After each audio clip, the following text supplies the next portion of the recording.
गौओं और गोपों को दावानल से बचाना। श्री सुखदेव जी कहते हैं, परीक्षित, उस समय जब ग्वाल बाल खेत कुल में लग गए तब उनकी गौएं बेरोक टोक चरती हुई बहुत दूर निकल गई और हरी हरी घास के लोभ से एक गहन वन में घुस गई। उनकी बकरियां, गायें और भैंसें एक वन से दूसरे वन में होती हुई आगे बढ़ गई तथा गर्मी के ताप से व्याकुल हो गई। वे बेसुध सी होकर अंत में डकराती हुई मुंजाटवी सरकंडों के वन में घुस गई।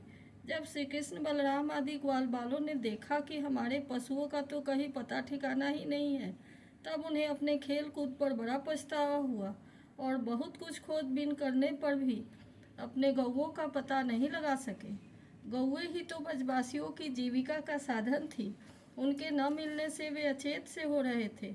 अब वे गौओं के खुर और दांतों से कटी हुई घास तथा पृथ्वी पर बने हुए खुरों के चिन्हों से उनका पता लगाते हुए आगे बढ़े। अंत में उन्होंने देखा कि उनकी गौएं गुंजावटी में रास्ता भूलकर डकरा रही हैं। उन्हें पाकर वे लौटाने की चेष्टा करने लगे। उस समय वे एकदम थक गए थे और उन्हें प्यास भी बड़े जोर से लगी हुई थी। इससे वे व्याकुल हो रहे थे। उनकी यह दशा देखकर भगवान श्री कृष्ण अपनी मेघ के समान गंभीर वाणी से नाम ले लेकर गौओं को पुकारने लगे। गौएं अपने नाम की ध्वनि सुनकर बहुत हर्षित हुई और वे भी उत्तर में हुंकारने और रंभाने लगी। परीक्षित, इस प्रकार भगवान उन गायों को पुकार ही रहे थे कि उस वन में सब और अकस्मात दावाग्नि लग गई, जो वनवासी जीवों का काल ही होती है। साथ ही बड़े जोर की आंधी भी चलकर उस अग्नि के बढ़ने में सहायता देने लगी। इससे सब ओर फैली हुई वह प्रचंड अग्नि अपनी भयंकर लपटों से समस्त चराचर जीवों को भस्मसात करने लगी।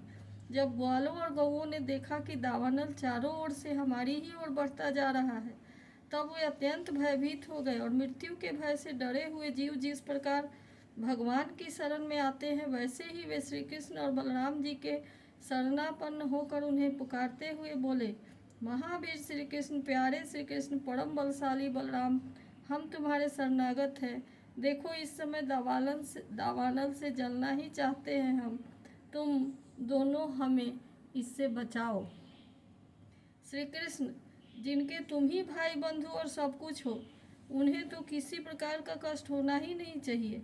सब धर्मों के ज्ञाता श्याम सुंदर, तुम ही हमारे एकमात्र रक्षक एवं स्वामी हो। हमें केवल तुम्हारा ही भरोसा है। श्री सुखदेव जी कहते हैं, अपने सखा ग्वाल बालों के ये दीनता से भरे वचन सुनकर भगवान श्री कृष्ण ने कहा, डरो मत, तुम अपनी आंखें बंद कर लो। भगवान की आज्ञा सुनकर उन ग्वाल बालों ने कहा, बहुत अच्छा, और अपनी आंखें मूंद ली। तब जोगेश्वर भगवान श्री कृष्ण ने उस भयंकर आग को अपने मुंह से पी लिया और इस प्रकार उन्हें उस घोर संकटों से छुड़ा दिया। इसके बाद जब ग्वाल बालों ने अपनी अपनी आंखें खोलकर देखा, तब अपने को भंडीर वन के पास पाया। इस प्रकार अपने आप को और गौओं को दावानल से बचा देख वे ग्वाल बाल बहुत ही विस्मित हुए।